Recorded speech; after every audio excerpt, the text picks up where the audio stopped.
Boa tarde, senhoras acadêmicas, senhores acadêmicos, senhoras e senhores, muito especialmente aos premiados. É com alegria que declaro aberta a sessão solene comemorativa dos 115 anos de fundação da Academia Brasileira de Letras e da entrega dos prêmios e de medalhas.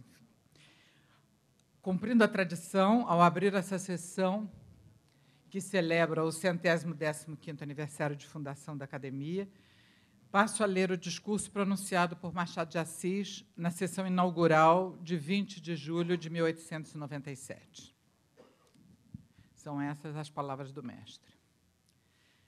Senhores, investindo-me no cargo de presidente, quisestes começar a Academia Brasileira de Letras pela consagração da idade. Se não sou o mais velho dos nossos colegas, estou entre os mais velhos. É simbólico da parte de uma instituição que conta viver, confiar da idade funções que mais de um espírito eminente exerceria melhor. Agora que vos agradeço a escolha, digo-vos que buscarei, na medida do possível, corresponder à vossa confiança. Não é preciso definir esta instituição. Iniciada por um moço, aceita e completada por moços, a Academia nasce com a alma nova, naturalmente ambiciosa. O vosso desejo é conservar, no meio da federação política, a unidade literária.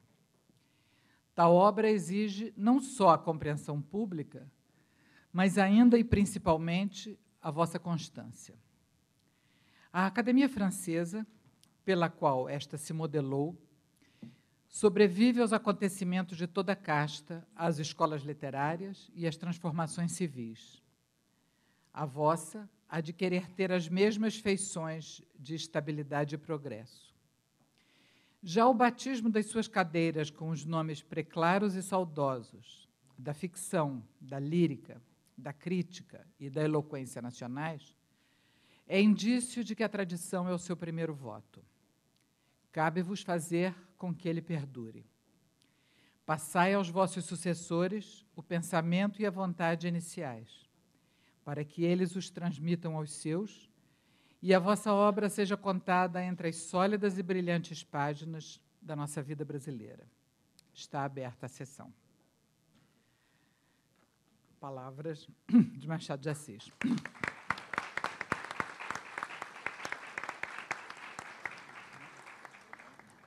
Passo agora a palavra ao orador oficial desta solenidade, o acadêmico Alberto Venâncio Filho.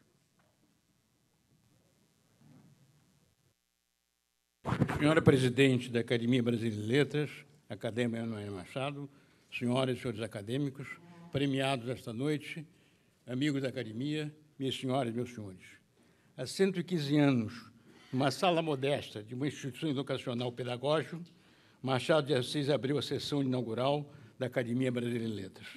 A esse discurso se acrescentou a locução do secretário-geral, João Nabuco, ambos textos de pensamento sobre a finalidade da economia, da Academia, que, recorridos mais de um século, permanecem em inteira atualidade. Mas a instituição teve início 7 meses antes, no dia 16 de setembro de 1896, numa sala ainda mais modesta da Revista Brasileira, na Travessa do Ouvidor. Hoje, uma placa comemorativa de iniciativa do presidente Vilaça registra essa data. No ambiente da Academia Brasileira, se reuniram os escritores e se criou o ambiente de congraçamento que propiciou o surgimento da instituição. Explicou Graça Aranha, cito, a Revista Brasileira teve o dom da tolerância e da concórdia. Nas suas páginas, nas suas salas, uma verdadeira confraternidade espiritual entre os homens mais divergentes floresceu docemente. Era um encanto encontrar entre ali monarquistas, militantes como Mário Loreto, Toné, Joaquim Nabuco, Eduardo Prado, republicanos destemidos como Lúcio de Mendonça e socialistas como dono da casa. A política não turbava aquele remanso literário. O que interessava era a literatura e a esta Machado de Assis dava o mais expressivo cunho. As tentativas do Império de criar uma agremiação literária não se frustraram. E é curioso que o imperador, dedicado às letras e às artes, não tenha estimulado essa iniciativa. Foi no seio da Revista Brasileira que surgiu a ideia da academia por iniciativa de Lúcio de Mendonça. A ideia inicial despertou algumas reservas.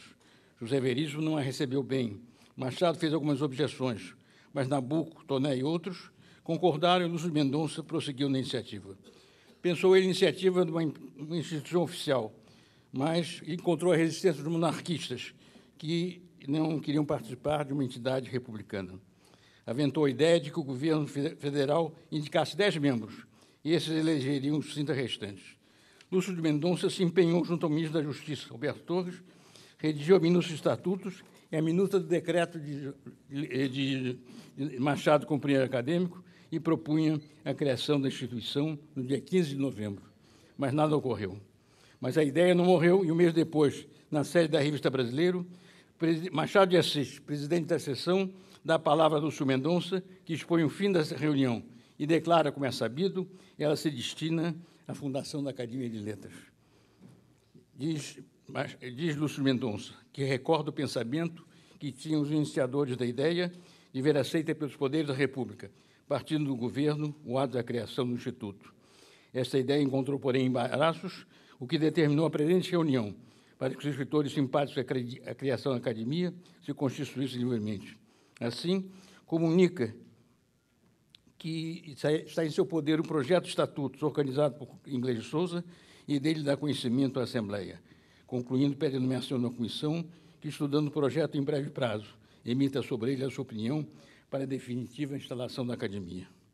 Já se disse que a criação da academia foi um milagre e a melhor explicação foi dada por Humberto de Campos. Cito: a fundação da academia foi uma época de florescimento literário como não se assinalava outra entre nós. Ela foi mesmo a flor viva desse rápido surto de pensamento e representa a melhor contribuição material da geração surgida em 1886. Em 1897, esta geração chegava ao seu estado de maturação e, por um milagre da providência do Ocado, aliava-se à anterior e construiu este monumento de solidariedade profissional. O sucesso da inativa, diz Humberto de Campos, foi, desta vez, o resultado de 3 fatores: a existência de uma geração rica em talento, o espírito generoso dos remanescentes de outra, que anteriores não se desdobraram em renunciar à glória consolidada e nivelar-se com aquela, vindo brilhar embaixo com as glórias nascentes.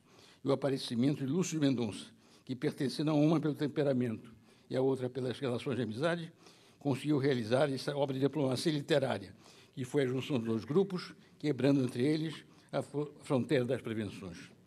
Os primeiros anos foram difíceis, a começar pela falta de sede. A academia se reunia em vários lugares diferentes e as sessões solenes se realizavam no Ministério do Interior e na sede do Gabinete Português de Leitura.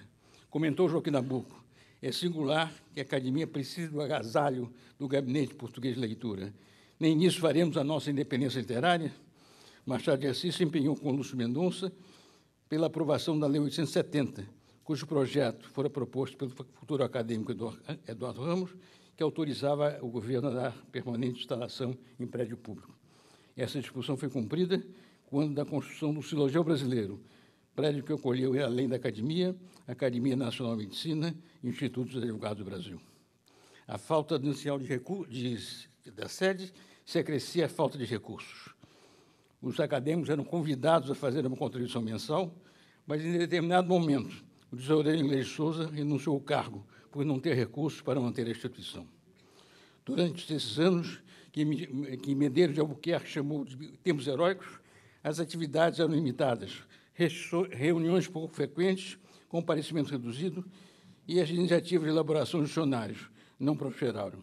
Era o empenho de Machado de Assis, convocando os colegas para as reuniões, que mantinha viva a instituição. Nesse momento, as eleições constituíram o grande momento da instituição, como caracterizou Graça Aranha. Nada interessa tanto a vida acadêmica quanto uma eleição.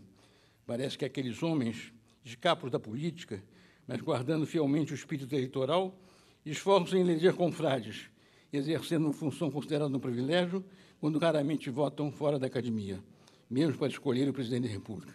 Na academia, o sentimento eleitoral mais ativo de todos, e a Academia Brasileira, graças ao coeficiente de mortos, jamais foi uma academia morta. Os abençoados mortos deram-lhe a mais preciosa a vida eleitoral. E continuava. A academia era uma obsessão para Machado. Seu gênio torna-se eleitoral, e é curioso ver o cético combinar suas sessões, imaginando o quadro acadêmico, e tudo sem violência, com maior sutileza, sem impor os seus desejos. Era, de fato, as eleições da casa, que a instituição se movimentava. Nabuco do exterior se empenhava em indicar candidatos, insistia até que Jaceguai fosse eleito. As eleições, em geral, eram sob consenso, e Machado se mantinha de forma discreta, mantendo opinião reservada, mesmo na eleição polêmica de Mário Alencar, seu herdeiro espiritual, que, na ocasião, não tinha obra, mas se tornou um grande acadêmico. Em 1907, Medeiros de Albuquerque apresentou uma proposta de reforma ortográfica que foi amplamente discutida em várias sessões. E, por iniciativa do Barão do Rio Branco, a Academia acolheu personalidades estrangeiras, como Guilherme Ferreiro e Anatole France, no âmbito da política, do chanceler, e divulgar a imagem do Brasil no exterior. Com a morte de Machado, terminou uma fase da instituição. Disse Nabuco, não fosse Machado, a Academia morreria no mal de 7 dias. A Academia escolheu uma grande personalidade que pudesse Gabriel Coelho, e o nome escolhido foi Rui Barbosa. Mas trata-se aí de uma outra etapa da Academia. Nesse salão existem 3 bustos dos 3 grandes presidentes, além de Machado de Assis, Afrânio Peixoto e Alcesés de Ataíde. Afrânio Peixoto foi eleito em 1911, na vaga de Euclides da Cunha, e foi dos mais dedicados acadêmicos. Eleito presidente em 1922, teve uma administração significativa. No final deste ano, ao término da exposição do centenário, ele se entendeu com o embaixador francês Alexandre Conti, no sentido de ser doado à Academia esse prédio do Petit Trianon. O embaixador Conti, futuro sócio correspondente, se entendeu com as autoridades do governo francês, que prontamente concordaram com a doação. A transação envolvia também a doação de um terreno de propriedade da prefeitura, mas o prefeito vetou a doação. Então, o ministro da Fazenda, Sampaio Vidal, propôs que o governo francês fizesse a doação diretamente ao governo francês, com a cláusula de servir para a sede da Academia. Para obter essa iniciativa, Afrânio Peixoto encaminhou ao embaixador Conti uma nota justificativa que eu passo a ler alguns trechos. Cito: se a França se vai desfazer do seu pavilhão desta festa de exposição em favor do Brasil, o fato importante que seja em favor do governo brasileiro ou de uma instituição nacional. A Academia seria a instituição a sua, puramente intelectual, com a sua perenidade garantida pelos seus legados, é uma cópia reduzida da instituição francesa, geralmente latina da cultura, que mais ficará doravante ligada à França, sua benfeitura como inspiradora. Merece destaque o prazo exíguo em que o governo francês autorizou a doação. Havia, certamente, na época, relações culturais entre os seus países, como acentuado na nota de Afrânio Peixoto. Havia uma dívida de gratidão ao governo brasileiro pelo envio de uma missão médica durante a primeira reunião, mas creio que foi, essencialmente, a atuação do embaixador Conti que facilitou essa negociação. E julgo que a Academia, numa ocasião oportuna, deveria promover a pesquisa de sua correspondência com o Quai d'Orsay. Afrânio Peixoto presidiu a 13 de dezembro a última sessão realizada no Silêncio Brasileiro e a inauguração deste prédio no dia 15 de dezembro de 1924.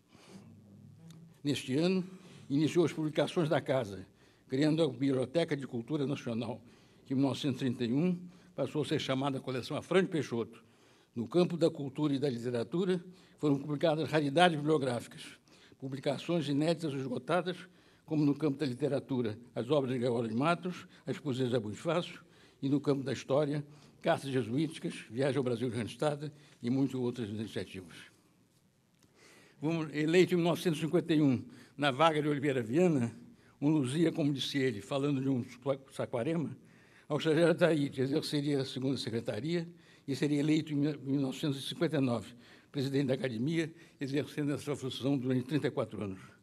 Assim como escrevia diretamente o artigo para o Diário dos Associados, estava diretamente nesta casa, numa pequena sala dos fundos Petit Trianon, de extrema modéstia, mal iluminada, onde recebia as pessoas e dirigia um secretariado, dirigido pela nossa querida Dona Carmen de Oliveira, o qual passava as horas tratando da casa. Ao assumir a presidência, encontrou a Academia em situação financeira precária, com falta de recursos para despesas essenciais. Assim, passou a se empenhar para obter recursos para a instituição e diligenciou do governo federal para formar o patrimônio e garantir a estabilidade financeira da casa. Na presidência, Auxiliar Ataíde não cansava de pedia sempre, mas nunca para si, sempre para a academia. E José Motelo, então, assinalou que, como ex-aluno do Seminário da Prainha, havia trazido de lá, associado ao seu saber eclesiástico, o pendor para recolher o pecúlio que lhes daria as obras da matriz.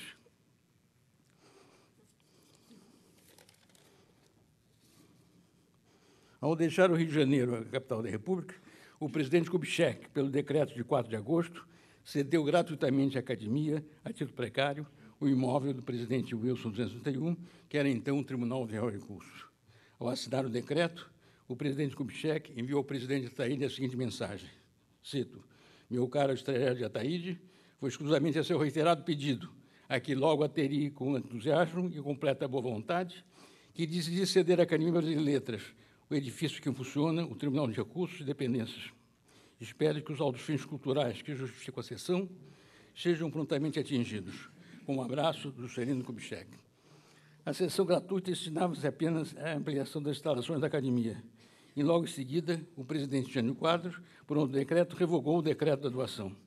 Só mais tarde, o presidente Castelo Branco, pelo decreto 232, renovou a doação do imóvel, destinando exclusivamente à ampliação das atividades da casa, mas tornaria nula a doação se houvesse fins diversos.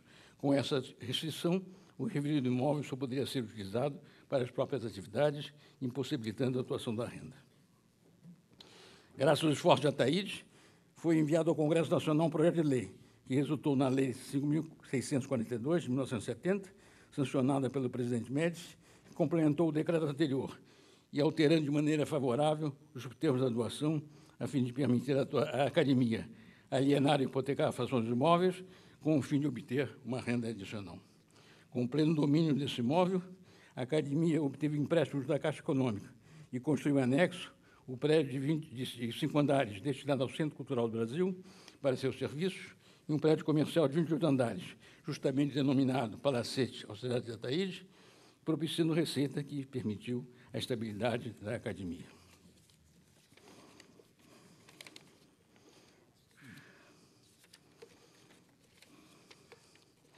Ao final desse périplo resumido pelo passado da academia, é oportuno, numa data como a de hoje, lançar a vista para o futuro e indagar nas perspectivas da casa. Dos discursos de Machado e Nabuco, da sessão inaugural, conservam plena atualidade e precisam ser objeto de novas reflexões. Por ocasião das comemorações do 3º centenário da Academia Francesa, da qual Fernando Peixoto representou a casa, Paul Valéry pronunciou um discurso sobre função e mistérios da academia. Após várias considerações, ele declarava: a singularidade da academia é ser indefinível. Se assim não fosse, sua glória não seria o que se considera que ela é. Tudo aquilo que não pode fazer uma ideia nítida perde a força do prestígio e a ressonância do espírito. E adiantava com uma expressão final ao mistério da academia, que é, sem dúvida, essencial. Curiosamente, 25 anos, a Fernando Peixoto manifestava, sobre outra ótica, a mesma opinião. Nosso prestígio vem exatamente do mistério. Toda a gente do país, na cidade, ou mesmo aquela que aos sábados transita pela nossa porta, em veículos ou a longas vistas para as nossas janelas, cuida aqui elaborando misteriosamente alguma coisa que se escopará algum dia à posteridade. Mas que o monumento custoso e indefinido do dicionário é a glória. É por isso que a academia é honrada e desejada. No decorrer desse esforço de decifrar esse mistério, vários pronunciamentos têm sido feitos no decorrer dos anos sobre a instituição e sobre seus princípios. O discurso que há 2 anos pronunciou nesta casa o acadêmico José Murilo Carvalho representa uma contribuição valiosa. Apontou os mandatos, o de Machado de Assis, a cultura da língua e da literatura, e o de Nabuco, com ampliação, além do campo literário, o mundo da cultura e do pensamento. Creio que os dois mandatos completam e se combinam, um de acordo com a ampliação do campo de ação e o outro em concordância com a ação de Machado. E concluiu seu discurso. Cito: o principal determinante da imagem da casa continuará a ser a criatividade de seus membros e a qualidade de seus trabalhos, em qualquer campus que a ele se dedique. Para além de equilibrar os mandatos de Nabuco e Machado, É indispensável manter o critério de excelência que marcou a obra desses dois fundadores. Esta é a condição que, para mantermos ao lado da visibilidade, a respeitabilidade pública e fazermos jus à glória que fica, eleva, honra e consola.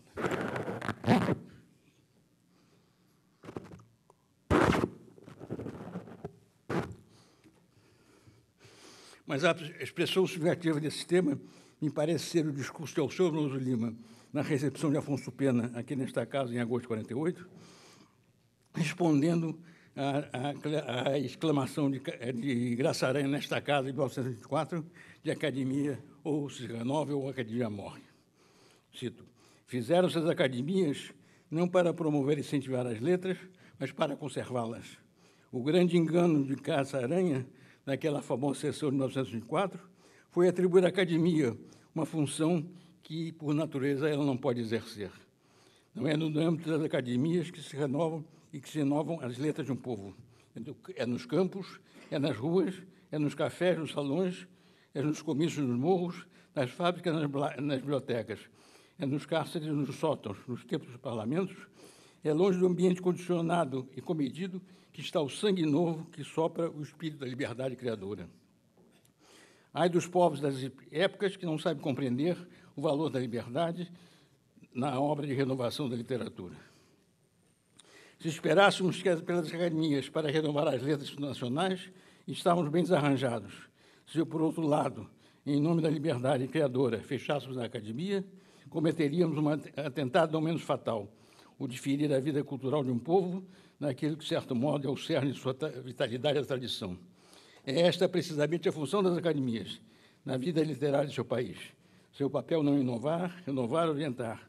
Sua função é conservar, defender o passado e cultivar os tesouros das fecuras e lições da eterna juventude que possui. Não confundamos tradição com rotina. A rotina é tradição corrompida. A tradição torna perene o efêmero, torna profundo o superficial, torna essencial o supérfluo. A tradição relaciona os valores que a vida justamente vem carregando seu curso. Voltando para esse passado desses 150 anos, cumpridas as suas finalidades, é hora de concluir. Os feitos da academia permitem contestar com veemência o brado de Graça Aranha. Se a academia não se renova, a academia morre. A academia se renovou e não morreu e viverá pelos séculos afora, com o mesmo prestígio, com a mesma glória. Muito obrigado.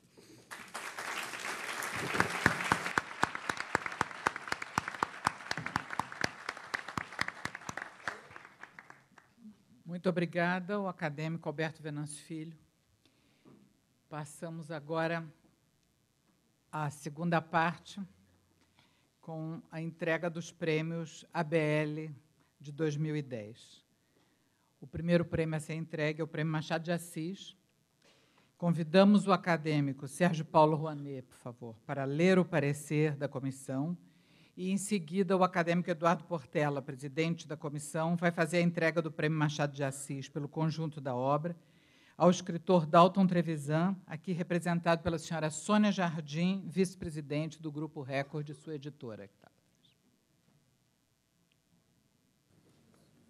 Muito obrigado, senhora presidente, senhores acadêmicos, colegas, amigos. Nascido em 1925, o curitibano Dalton Gerson Trevisan é um dos mais importantes escritores do Brasil contemporâneo. Além de duas obras de juventude que renegou, Sonato ao Luar, de 1945, e 7 anos de pastor, de 1946, é autor de extensa bibliografia.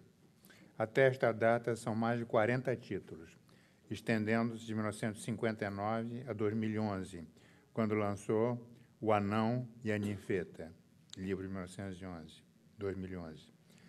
Trevisan iniciou suas atividades intelectuais muito jovem, liderando o grupo literário que publicou, entre 46 e 48, a revista Joaquim, que se tornou porta-voz de escritores como Antônio Cândido, Mário de Andrade e Otto Maria Carpo, e publicou traduções de Joyce, Proust e Kafka.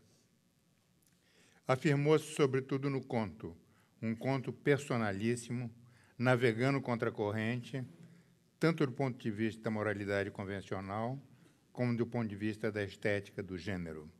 Ao mesmo tempo, é um clássico, aspecto destacado por Carlos Heitor Coni, quando comparou Trevisan a Tchekhov e Maupassant.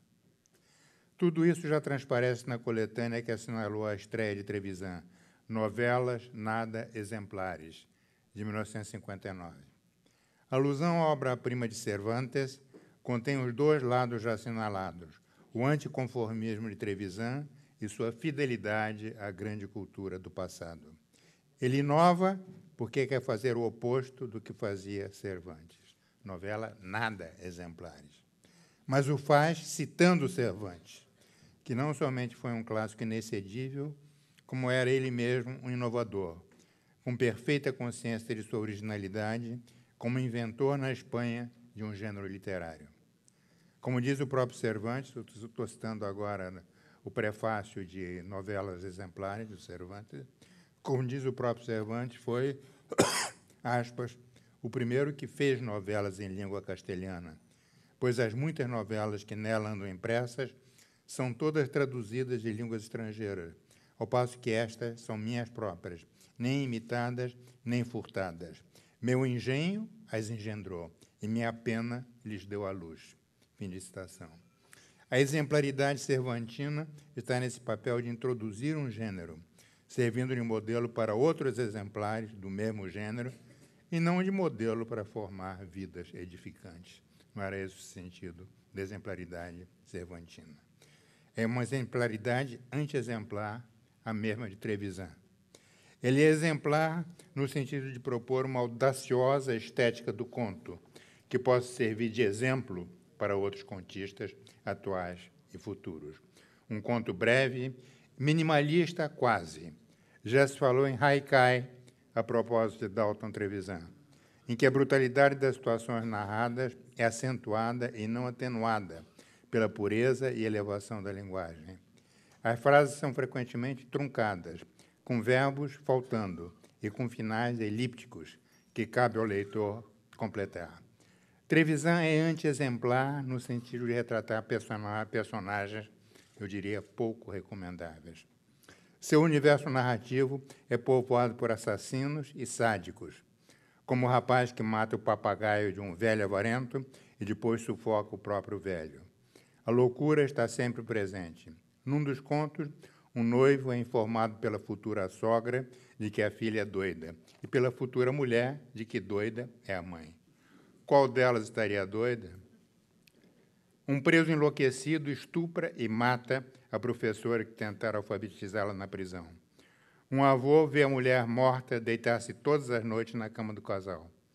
Para livrar-se dessas visitas noturnas, vai embora, você já morreu, diaba. Ele corta o pescoço, o próprio pescoço, e sai do quarto, segurando a cabeça. No dia seguinte, o filho do morto tranca-se, por sua vez, no quarto do velho, e os outros membros da família ouvem, pela porta fechada, o pai do narrador, bêbado, conversar com o avô, como este conversava com a esposa morta. A história estava recomeçando. A Curitiba de Trevisan está cheia de Dráculas, como Nelsinho, que se excita pensando no mel que na pontinha da língua embebeda o colibri e enraivece o vampiro. Esse mesmo Nelsinho participa, no final do livro, de que é o principal herói, de uma paródia sacrílega da Paixão de Cristo, em que ele vai para a cama, na Sexta-feira Santa, com uma prostituta chamada Madalena, e onde se ouvem frases como "Porventura serei eu, Senhor?" Ou "Tenho que beber, Senhor, deste cálice?" Ou "Toma e come, isto é o meu corpo." Ou "O galo cantou 3 vezes." Dalton Trevisan trata dessa temática alucinante com magistral competência. É por isso que não é só com Tchekhov e Maupassant que ele deve ser comparado, e sim também com Edgar Poe, Hoffmann e Baudelaire. E suspeito que seria devidamente apreciado por esse grande especialista em vampiros, que foi Sigmund Freud, que aprendeu a identificar numa Viena fin de siècle, que, desse ponto de vista, não deve ter sido tão diferente assim da Curitiba de hoje. Freud não tinha o hábito de psicanalizar as obras-primas da literatura universal, mas escrevia tão bem que seus estudos de caso foram comparados a novelas. Ora, aos 20 anos, ele manteve uma correspondência em castelhano, aprendido por ele mesmo, né? Foi aluno autodidata de uma academia de que ele era o único participante. Ora, aos 20 anos, ele manteve uma correspondência em castelhano com um amigo que ele chamava de Berganza, enquanto ele próprio se assinava Scipion. Acontece que Scipion e Berganza são os dois personagens do Colóquio de los Perros, justamente uma das novelas exemplares. Não seria essa a principal razão pela qual ele admiraria Dalton Trevisan. Ele gostava da literatura enquanto literatura, e não para alívio de Eduardo Portela, enquanto instrumento auxiliar para a exploração da alma. Mas esse interesse comum pelas novelas exemplares certamente teria chamado sua atenção. Dalton Trevisan recebeu vários prêmios, como Portugal Telecom da Literatura Brasileira, em 2003, e o prêmio Camões, em 2012. Foi traduzido em castelhano, inglês e holandês. Por todas as razões acima expostas e pela significação do conjunto da obra que vem realizando, a comissão do Prêmio Machado de Assis, decidiu propor ao plenário Dalton Trevisan para receber o Prêmio Machado de Assis 2012. Muito obrigado.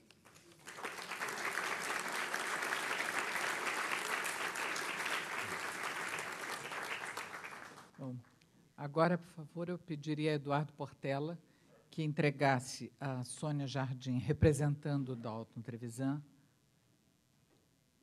o Prêmio Machado de Assis, que aqui está.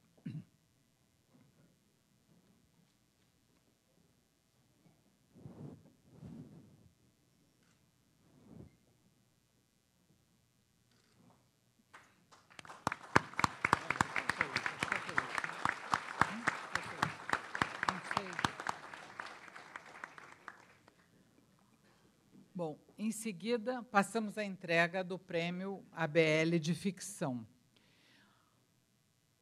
A comissão que examinou o prêmio da produção do ano passado, quando eu ainda não era presidente, foi constituída pelos acadêmicos Nélida Pinhon, presidente, João Ubaldo Ribeiro, relator, e eu. Então, eu vou ler o parecer, porque o João Ubaldo Ribeiro não pôde vir hoje, e Nélida Pinhon, depois, em seguida, entregará o prêmio ABL de Ficção ao escritor Alberto Mussa, pelo livro O Senhor do Lado Esquerdo. Parecer da comissão do Prêmio ABL de Ficção. O Senhor do Lado Esquerdo, de Alberto Mussa, é, ao mesmo tempo, um romance delirante e uma narrativa muito bem estruturada e amarrada, que percorre a geografia e a história do Rio de Janeiro, da Guanabara a Sepetiba.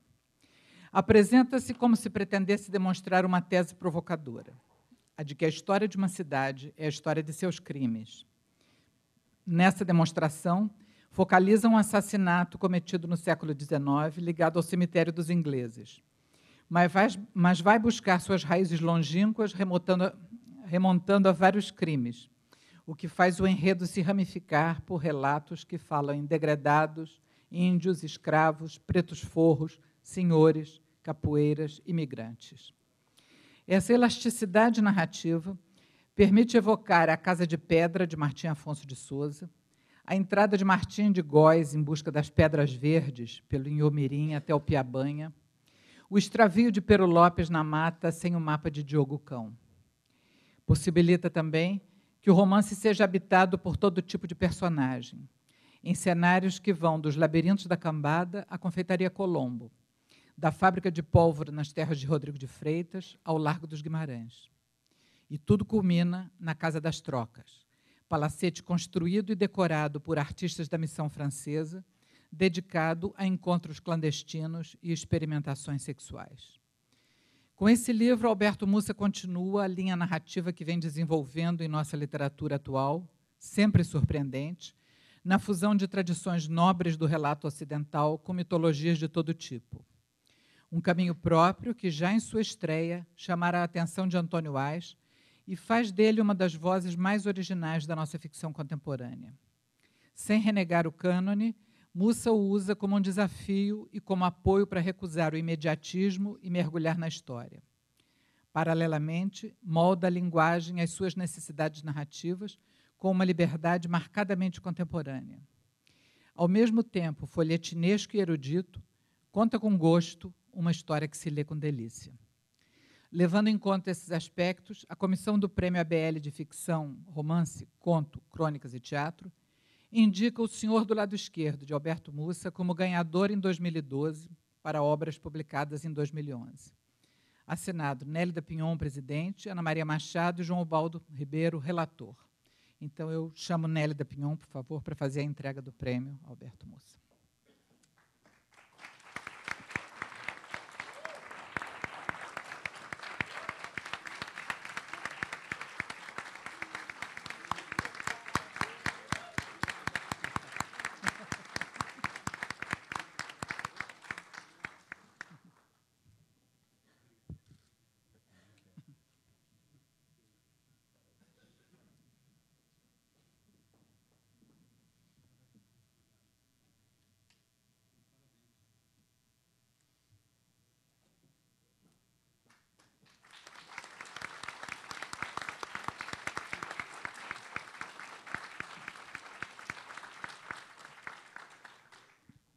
Em seguida, será entregue o Prêmio ABL de Poesia.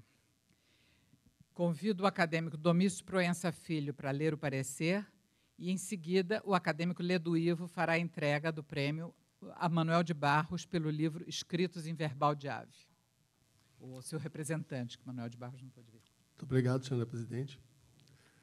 Trata-se de um livro desdobrável, composto de 43 breves poemas na linhagem dos haikais. Assim estruturados, caracterizam-se pela densidade própria dessa forma de composição. Dela se afastam, entretanto, em termos de disposição rítmica, ao permitir-se a ruptura do esquema métrico tradicional que as configura. Um longo texto de abertura, escrito em primeira pessoa do plural e na fronteira dos limites entre prosa e poema, intitulado Uma Desbiografia, confere a um certo Bernardo, identificado com esse nome, e que, aspas, morava de luxúria com suas palavras, aspas fechadas, os escritos que integram o texto. Foi o que dele restou, aspas.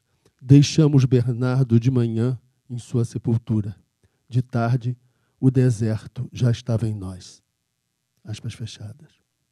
Os textos despojados evidenciam a singularidade das imagens que marcam a extensa obra poética de Manuel de Barros. Nelas se associam, numa perspectiva de marcada modernidade, dimensões concretas e abstratas.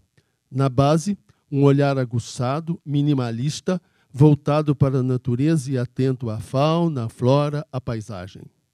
Na elaboração, a antropomorfização peculiar de pequenos animais, plantas, do amanhecer, de abstrações. A tarde configura, aspas, um gosto elevado para o chão. Busca dar ao nada uma voz enlouquecida, aspas fechadas. O poeta descobre, aspas, caminhos e descaminhos para as palavras, fecho as aspas. Aponta para o êxtase do chão. Tudo se humaniza e constitui ponto de partida mobilizador de reflexão. Nesse percurso, o poeta funda significados carregados de universalidade, como convém ao poema literariamente representativo. E o faz com plena consciência do seu trabalho na linguagem. O livro mantém-se fiel à originalidade da obra poética do autor, que, descoberto tardiamente, se insere na tradição modernista e, mais, revitaliza-a com marcada singularidade. Nesse processo revitalizador, emergem a adoção valorizadora do verso livre, a valorização poética do cotidiano, a tradição de um certo lirismo intimista, o culto à brasileira do primitivismo, a dimensão reflexiva e, sobretudo, o trabalho na linguagem. Pelos aspectos assinalados e pela representatividade de sua obra, a comissão o indicou para receber o Prêmio ABL de Poesia 2011. É o parecer Cleonice Berardinelli, membro da comissão, Ledo Ivo, presidente, Domício Proença Filho, relator.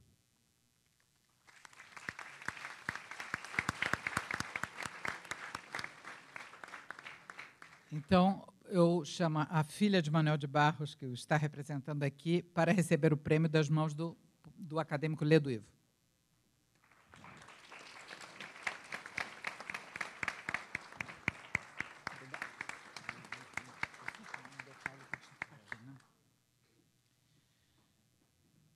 Em seguida, convido o acadêmico Antônio Carlos Sequim para ler o parecer e o acadêmico Eduardo Portela para, em seguida, fazer a entrega do Prêmio ABL de ensaio a Ricardo Leão, pelo livro Os Atenienses, a Invenção do Cânone Nacional, Prêmio de Ensaio e Crítica Literária.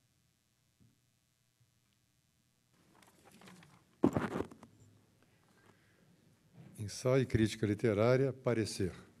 A comissão nomeada para escolher a obra merecedora do Prêmio Ensaio da Academia Brasileira de Letras propõe que seja indicado o estudo de Ricardo Leão, Os Atenienses, a Invenção do Cânone Nacional, publicado em 2011 pela editora Ética, na cidade maranhense de Imperatriz. Trata-se da edição de uma tese de doutorado defendida no Instituto de Estudos da Linguagem da Universidade de Campinas. É um trabalho acadêmico de fôlego, baseado em pesquisa de fontes primárias e em sólida bibliografia especializada. Retomando criticamente um tema já bastante explorado pela historiografia literária, a criação de uma literatura nacional após a nossa independência política, o autor reexamina de início as contribuições pioneiras de estudiosos estrangeiros. Mas, em vez de trilhar o caminho batido do cânon fluminense, centrado na figura de Gonçalves de Magalhães e no grupo da revista Niterói, volta-se para a formação da cultura letrada maranhense das primeiras décadas do século XIX. A reconstituição do contexto provincial é exaustiva. Recebem tratamento escrupuloso não apenas a história socioeconômica, mas também a vida cultural, ainda fortemente penetrada de formas de pensar e dizer lusitanas. É notável o exame das condições materiais da produção intelectual, a indústria tipográfica e editorial, os jornais, as bibliotecas, as livrarias, os teatros. E, ao lado das sociedades literárias, a paupérrima instrução pública. Em ardido resumo, há um item assim enunciado, aspas, uma ilha de letrados em um mar de analfabetos, fecha aspas. Mas o leitor é convidado a revisitar essa ilha, onde reconhecerá os numes que sagraram São Luís do Maranhão como a Atenas brasileira. E encontrará novamente, e mais bem estudados, João Francisco Lisboa, Antônio Henriques Leal, Sotero dos Reis, Odorico Mendes, Gomes de Souza e, pairando acima de tudo, de todos, Gonçalves Dias. Cremos que, desde as felizes e equilibradas observações de José Veríssimo, expostas na sua História da Literatura Brasileira, não se escreveu melhor obra sobre os atenienses do Maranhão. Daí, esta proposta de indicação ao Prêmio de Ensaio da Academia Brasileira de Letras, pela comissão julgadora, Eduardo Portela, presidente, Alfredo Bose, relator, e Antônio Carlos Sequim, integrante. Obrigado.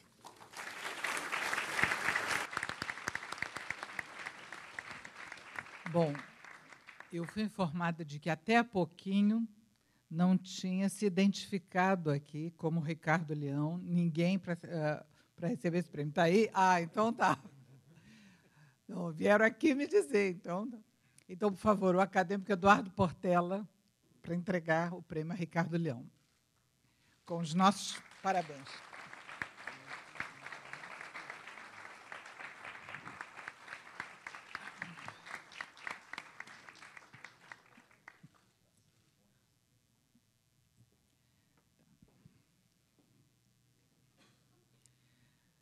Parece que o Maranhão continua em foco, porque o prêmio seguinte, que é o Prêmio ABL de Literatura Infantil, é para um livro infanto-juvenil baseado na vida de Gonçalves Dias.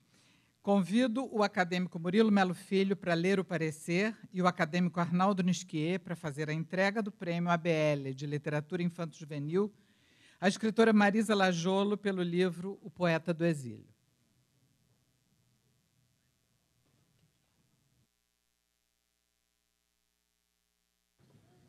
Senhora Presidente, senhores diretores, senhoras e senhores acadêmicos, minhas senhoras e meus senhores, o melhor da literatura infanto-juvenil. A comissão julgadora do Prêmio ABL de Literatura Infanto-Juvenil sugere a obra O Poeta do Exílio, da escritora Marisa Lajolo, para a premiação relativa ao ano de 2011. O livro, publicado no ano pela editora FTD, conta um pouco da vida do poeta Gonçalves Dias, através da mistura de fatos históricos com um enredo fictício. O sucesso da publicação não é à toa. O título faz parte da bem-sucedida coleção Meu Amigo Escritor, em que o objetivo é aproximar os leitores jovens dos principais escritores brasileiros. Marisa Lajolo escolheu Gonçalves Dias, que, mais do que um grande poeta, desperta lembranças de sua infância. Na apresentação do livro, a escritora explica que o poeta do exílio sempre esteve presente em sua vida. Marisa e os irmãos pequenos cresceram ouvindo o pai recitando Ijuca Pirama e outros poemas do autor. O convite da FTD para escrever um livro sobre o poeta que habitou a casa de sua infância foi aceito com entusiasmo. A autora encontrou na música o link da história, uma banda, um festival escolar de música, um casal de jovens apaixonados e assim surgiu o livro. O Poeta do Exílio é uma biografia romanceada, um romance juvenil, uma nobre maneira de conhecer a vida e a obra poética de Gonçalves Dias. O que faz Marisa Lajolo na obra? A escritora traz o poeta para o cenário atual, uma escola e dois jovens apaixonados, e utiliza a música como fio condutor. A canção composta por Pedro e Júlia, inspirada na obra de Gonçalves Dias, é escolhida como finalista de um festival de música estudantil. Para animar a torcida de amigos, os dois pretendem apresentá-los à vida e obra do poeta. Pedro cria um blog, uma das melhores formas de disseminação cultural entre a juventude de hoje. E junto a Júlia e os amigos, o alimenta com poemas, cartas, artigos de jornal e documentos sobre o escritor. Assim, o blog do Dias e o livro em si passam a reunir um grande material sobre o poeta, resultado de um trabalho de pesquisa minucioso da autora. Abre aspas. Segundo a professora Josiana Maia Santos Silva, membro da Academia Caxiense de Letras, tem-se a sensação permanente de que a obra de Gonçalves Dias é pouco lida nas escolas e nas universidades. Eis porque louvo o livro de Marisa Lajolo, cuja tessitura da narrativa revela criatividade ao trazer a história dentro de uma narrativa ficcional. Detalhes sobre a infância e as dificuldades enfrentadas por Gonçalves Dias refletem um contexto sócio-histórico do Brasil, que certamente forjou uma trajetória intelectual admirável. Numa feliz escolha, poemas representativos das vertentes lírica, indianista e nacionalista podem ser apreciados por leitores de todas as idades. Fecha aspas. Com uma linguagem contemporânea, a autora divide com os leitores a paixão pelo poeta do exílio, que lhe foi passada pelo pai, abre aspas. Gonçalves Dias me acompanha desde sempre, junto a uma lembrança misturada com saudade. Saudade do meu pai, saudade dos jovens que éramos quando aprendemos em casa o amar o poeta. Fecha aspas. As ilustrações diferenciadas da obra ficaram por conta de Alexandre Camanho. Pequenos quadros explicativos apresentam uma junção de recortes de todo o material do poeta apresentado pela autora. Marisa Lajolo é paulista, formada em letras pela Universidade de São Paulo, onde também realizou mestrado e doutorado. Fez pós-doutorado no Brown University. Foi professora titular no Departamento de Teoria Literária na Unicamp e atualmente é professora da Universidade Presbiteriana Mackenzie, em São Paulo. Ensaísta, pesquisadora, crítica literária, escritora e professora. É uma das maiores especialistas brasileiras na obra de Monteiro Lobato, já tendo publicado vários livros sobre o criador do Sítio do Pica-Pau Amarelo. Ser premiada não é novidade para ela. Em 2008, o livro Monteiro Lobato, Livro a Livro, organizado em parceria com João Luiz Secantini, ganhou o conceituado Prêmio Jabuti. Não há dúvida de que Marisa Lajolo entre bem o universo infanto-juvenil, que a levou a ser indicada para ganhar o Prêmio Infanto-Juvenil da ABL, relativo ao ano de 2011. É o nosso parecer. Assinados, Arnaldo Nisquier, presidente e relator, e Murilo Melo Filho e Cícero Sandrone, membros. Muito obrigado.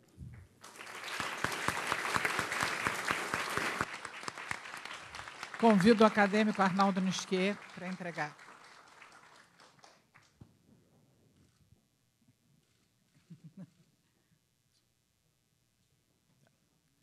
Os parabéns.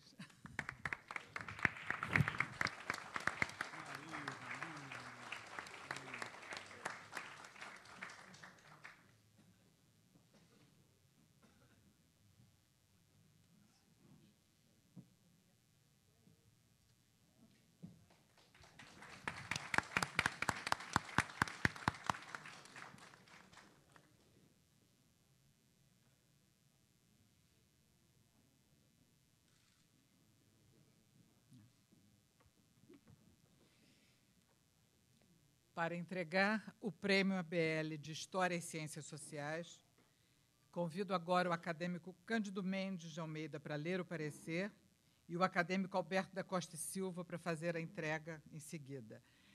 A Caio Bosque, pelo livro Exercícios de Pesquisa Histórica.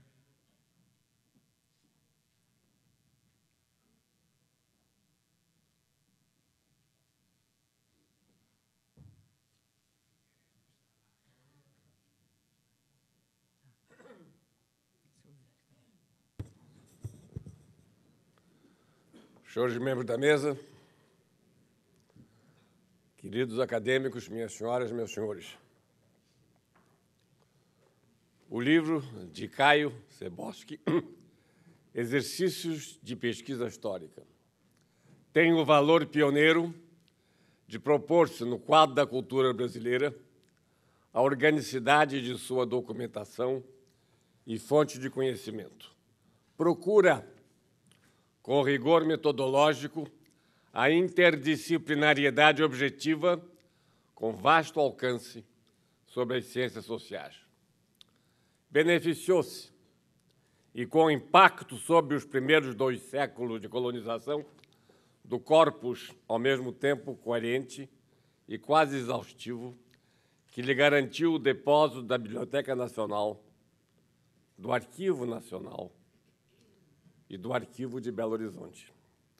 Significativamente, a amplitude dos resultados que lhe assegura uma visão prospectiva pode já chegar à idade da informática, respondendo à advertência de Heloísa Belotto, aspas, no odierno mundo hegemônico da informática, nenhum documento será tratado como isolado, pontual, circunstancial, mas sim ligado a uma enorme cadeia de informações organicamente estruturadas e advindo da competência das entidades no funcionamento dos quais aquele documento foi gerado, recebido, acumulado. Fecha aspas.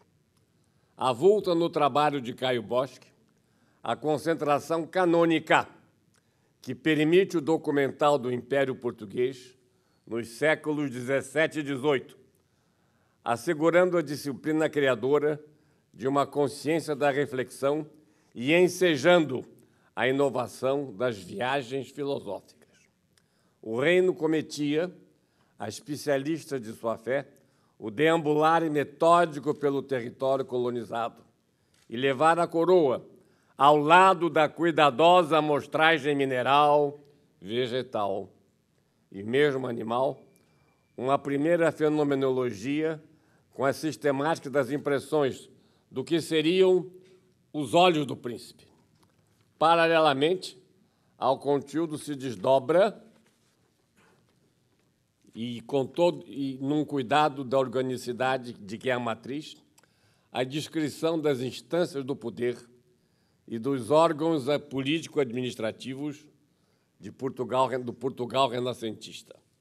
Na exemplificação do seu exercício, Boschi arremata pela análise dos provimentos das dignidades e canonicatos na sede episcopal de Mariana, na complexidade da organização do Estado clerical, das dignidades das igrejas, seus arcediacos, indispensável a definição dos limites do padroado e da organização do sistema de poder entre a Igreja e o Estado no Império. Os exercícios de pesquisa histórica deixam hoje a sua marca no avanço da reflexão sobre as matrizes desse nosso conhecer e nesta problematização do próprio tema-objeto, como primeiro passo da pesquisa, tal como salienta o autor. E vai a melhor tradição de Lucien Febvre, no seu entendimento da teoria das fontes e instância crítica, pela qual a modernidade é inapartável da sua fundação epistemológica. O que nos dá Boschi, repetindo Philippe Boutry, aspas, é esta perene redescoberta, por sobre o envio das recepções e dos simulacros, do arquivo, do documento bruto, como pressuposto essencial para recuperar a percepção do objetivo da disciplina histórica. Caio Boschi responde à lição de Michel de Certeau, de que, aspas, ir aos arquivos é o enunciado de uma lei tácita da história. Fechar aspas. Seu livro marca o incontornável do verdadeiro ir às fontes, pedido pelo discernimento da pesquisa da nossa contemporaneidade. Alberto da Costa e Silva, Marco Maciel e Cândido Mendes, relator.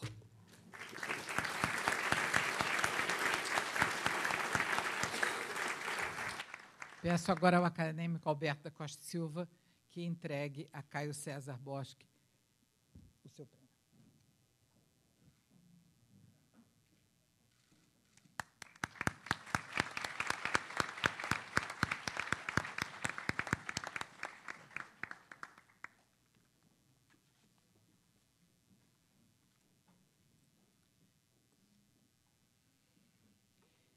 Convido agora o acadêmico Marco Lucchesi para ler o parecer do Prêmio ABL de Tradução pela tradução de Guerra e Paz, de Tolstói, ao tradutor Rubens Figueiredo. E o prêmio será entregue em seguida pelo acadêmico Ivanildo Bechara.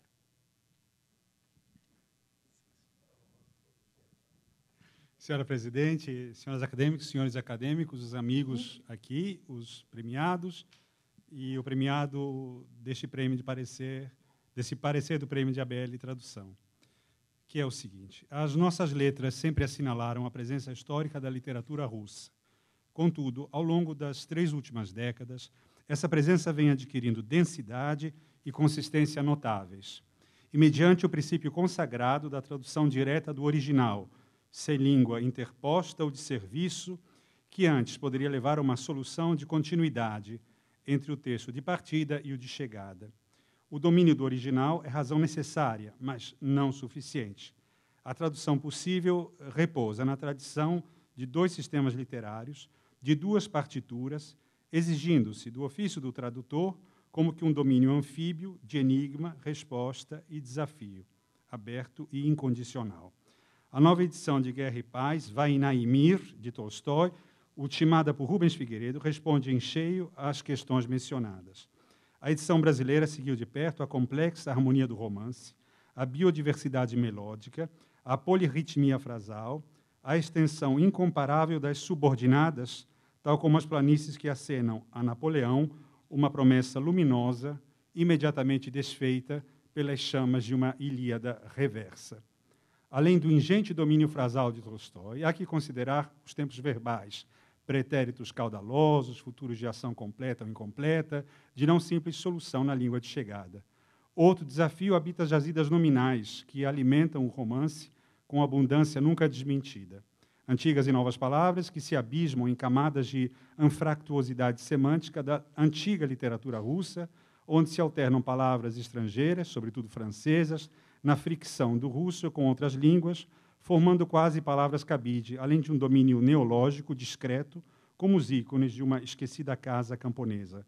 Rubens Figueiredo enfrentou todos esses registros com um notável fôlego linguístico e vigorosa imaginação anfíbia, não descuidando, é claro, dos registros clássicos da língua portuguesa, amigo de Euclides, Machado, Vieira, Bernardes, Camilo e Alencar.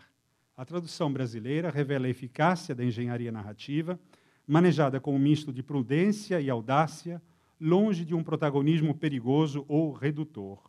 O fundamento da invisibilidade do tradutor deságua numa virtuosa visibilidade. Esse é o caso de Rubens Figueiredo. Deve-se concluir pelo essencial. A estremecida obra de Tolstói, revisitada por Rubens, procura, na medida do possível, não dissolver o flatus que anima o original, a dialética sutil entre uma espécie de iluminação poética, quase impossível de se traduzir, Prasvlatienia, e a atenção à sensibilidade política extensiva àquele antigo e vasto século russo na Pravlenia. Terá sido esse um dos maiores desafios enfrentados por Rubens Figueiredo, de forma precisa, loquaz e severa. O parecer vai assinado por Evanildo Bechara, presidente, Luiz Paulo Horta e Marco, que é o relator do parecer.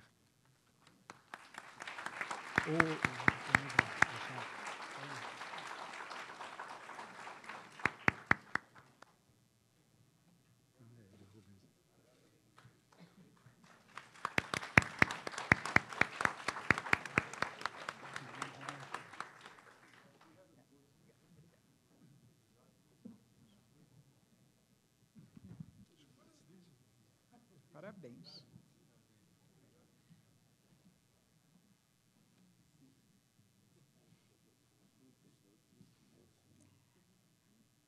E convido agora o acadêmico Nelson Pereira dos Santos para ler o parecer e depois o acadêmico Ivan Junqueira fará a entrega do prêmio ABL de Cinema ao roteirista Marcelo Rubens Paiva pelo filme Malu de Bicicleta.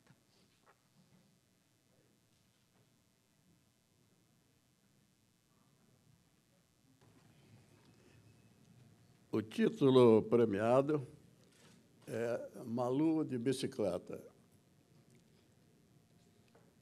É o roteiro de Marcelo Rubens Paiva, baseado no romance de Marcelo Rubens Paiva.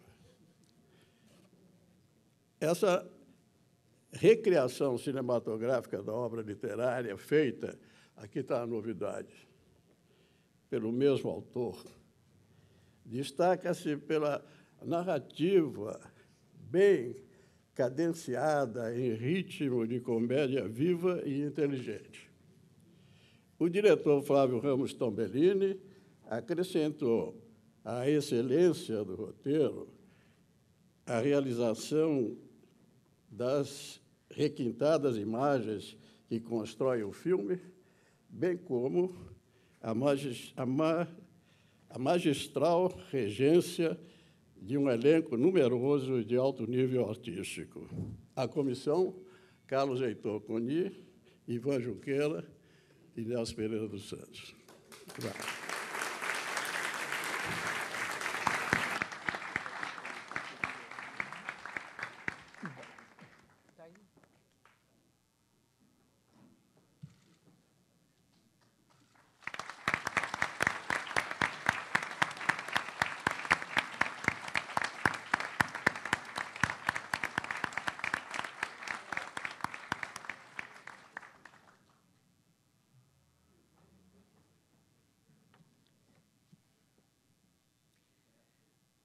Bom, agora, como sobremesa, o secretário-geral, Geraldo Holanda Cavalcante, vai ler para o público uma mensagem que nos foi enviada pelo escritor Dalton Trevisan, ganhador do Prêmio Machado de Assis. Muito obrigado, senhora presidente.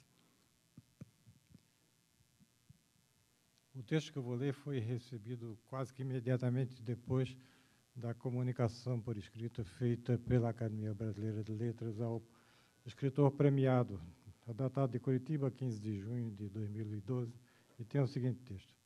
A Academia Brasileira de Letras. As honrarias é de bom uso que se agradeçam.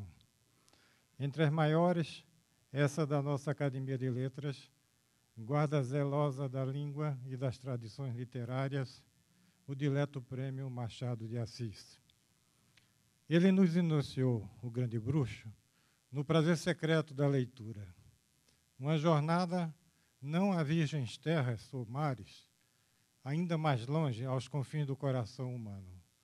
E nos introduziu a que doces criaturas, desde então, na nossa particular estima. Primeiro, grande e lascivo, as mulheres. Capitu, enganosa, calculista, perversa, os braços nus no baile, os mais belos. Os braços merecem um período. Que traiu o ingênuo Bentinho e afogou nos seus lindos olhos de ressaca o incauto Escobar. Sofia. Essa, os braços, os braços, que bem feitos. Do busto emergindo, das cadeiras amplas como uma grande braçada de folhas, sai de dentro de um vaso. Endoidou de vez o pobre Rubião, com suas barbas e bigodes longos, perdido no vago, o olhar cismático, a viver do que poderia ter sido. Virgília, a florista, Virgília, dos opulentos e magníficos braços nus. Eia essa forte obsessão de braços. A oportunidade única de fartar os olhos quando as musas desciam o vestido para cobrir os sapatos. Mas as figuras inesquecíveis dos contos. Na Missa do Galo, a Boa Conceição, de roupão branco, grandes olhos espertos, metade dos braços à vista, e bastou ao moço entrever-lhe, a furto, o bico das chinelinhas, para que a sua imagem, durante a missa, pairasse entre ele e o padre. O Pestão. De um homem célebre, o autor insatisfeito de polcas da moda, tocadas nos bailes e assobiadas nas ruas, mas que ansiava por sinfonias clássicas e expirou bem com os homens de mal e mal consigo mesmo. Uma sábia lição para nós outros. Se não compomos sonatas, bem nos contentemos com polcas ligeiras. Uns braços. Esse famoso par de braços nus, belos e cheios de Dona Severina, cuja visão faz o jovem escrevente esquecer de si e de tudo. E Dorminhoco, ai dele, perdeu de vê-la quando, inclinando-se, abrochou os lábios e deixou-lhe um beijo na boca. Tais e tantos personagens, Capitu, Bentinho, Sofia, Rubião, Virgília, Brás Cubas, além dos vários comparsas, o agregado José Dias, que nas horas graves era gravíssimo, as boas e patuscas viúvas dos saraus, esse homem grave, o doutor Vilaça, medido e lento, sem esquecer Dona Plácida, que brotou da conjunção de luxúrias vadias, e o impávido major, o terrível major Siqueira, que falando chovia a cântaros. Todos eles gente viva, vivíssima, que pelo resto da vida continuamos a frequentar e conversar, graças ao gênio de Machado de Assis. E mais não escrevo, por não me alongar, perdoe-me, o tremido da letra e o desgrenhado do estilo. Entrado em anos, ai de mim, os muitos achaques me proíbem de agradecer pessoalmente esse prêmio tão caro ao coração. O que busquei, embora desjeitoso, fazer nestas sentidas palavras, com as melhores saudações de Dalton Trevisan.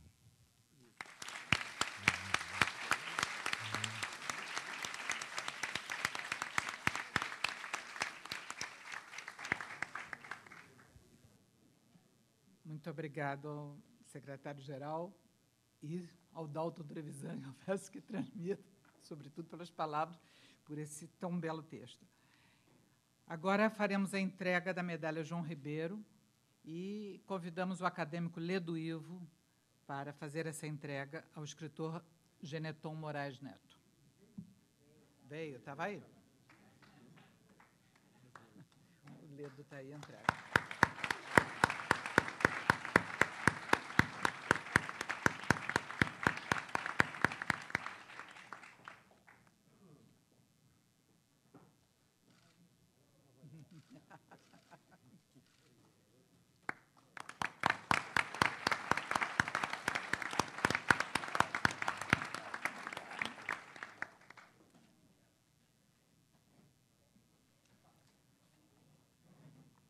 Bom, agradecemos a presença de todos e está encerrada a sessão. Eu acho que deveria...